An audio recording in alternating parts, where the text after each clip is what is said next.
Recently, I've been painting the Goblin part of my new Black Oak Blood Bowl team, and a lot of people have been interested about the skin tone. Well, today, I'm going to show you how I did it. I'll catch you after this. Pickle jar, miniatures, excellent!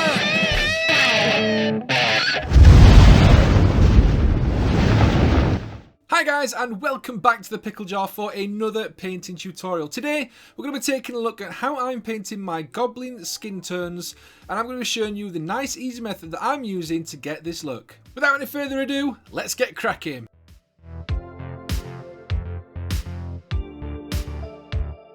To start off with, I'm going to add some paint to my wet palette. So I'm starting off here with Rhinox Hide and Mephiston Red.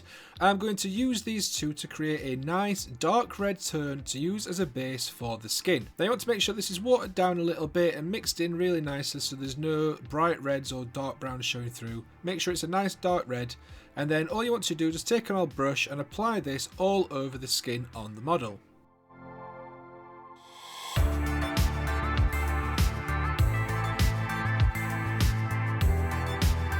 You want to make sure that this covers up the entirety of the skin. Make sure there's none of the black base coat showing through. If you put it on thin, then you might need to do a couple of coats, but just get in there with an old brush, get into all the recessed areas, and once this is done, you'll have a nice dark red skinned goblin.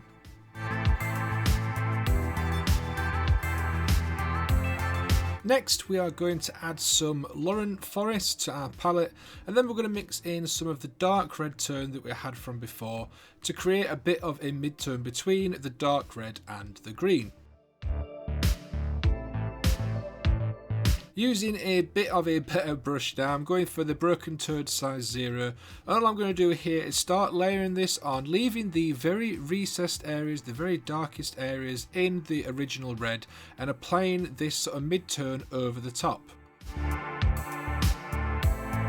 This is going to end up covering over the majority of the skin, but it's important to leave some of that red showing in the recessed areas so that you get those nice shadows later on. If you do put this too far into the shadowed areas, you can always go back with some of your original dark red mix and just sort of fill that in and then put this back over the top to make sure that it covers nicely. Again, you're going to want to have a nice decent covering of this. You don't want any of the red showing from underneath apart from the recessed areas. And once it's all on, it'll look something like this.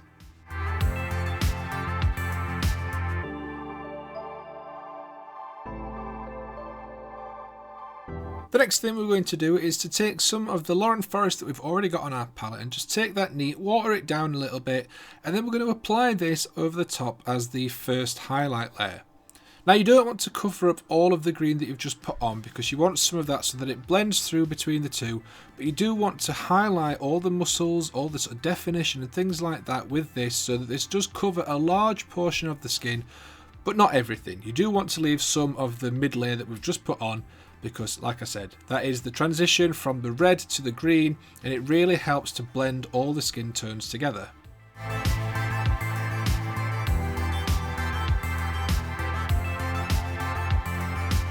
Now I know this is going on and it is looking very bright at the moment, but once we've done some of the later steps it will be darkened back down, so don't worry too much.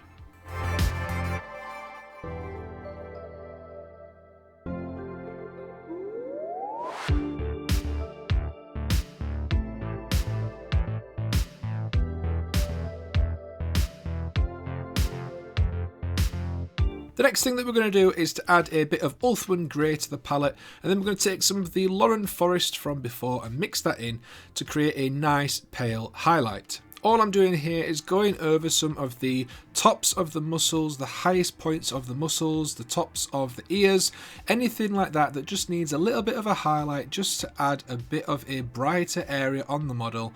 Don't go too overboard with this, you don't want to put too much of this on because it will change the tone of the miniature. But just some odd highlights here and there just to bring everything together really helps.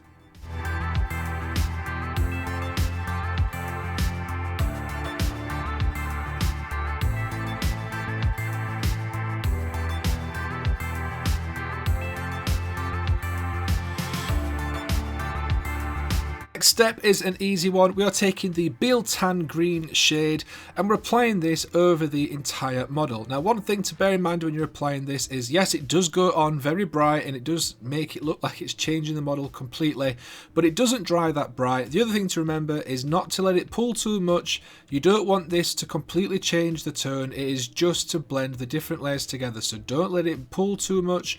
Don't let it gather in the recessed areas. Wipe off your brush and go back in, take out the excess, and you'll be absolutely fine.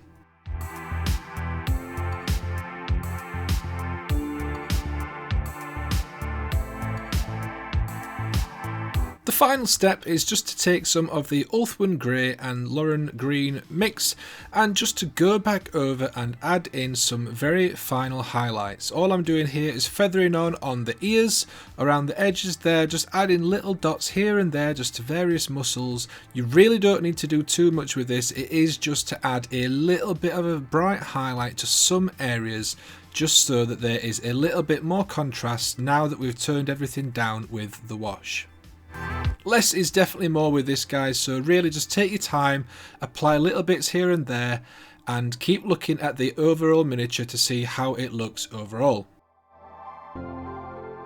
Now, I did get a little bit carried away and ended up finishing off the rest of the model. Here he is with the other couple of goblins that I've finished for the Black Orc team with him. Now, I'm really happy with how these guys are looking. They're so much fun to work on. I'm really enjoying them and I can't wait to work on the rest of the goblins and orcs for this team.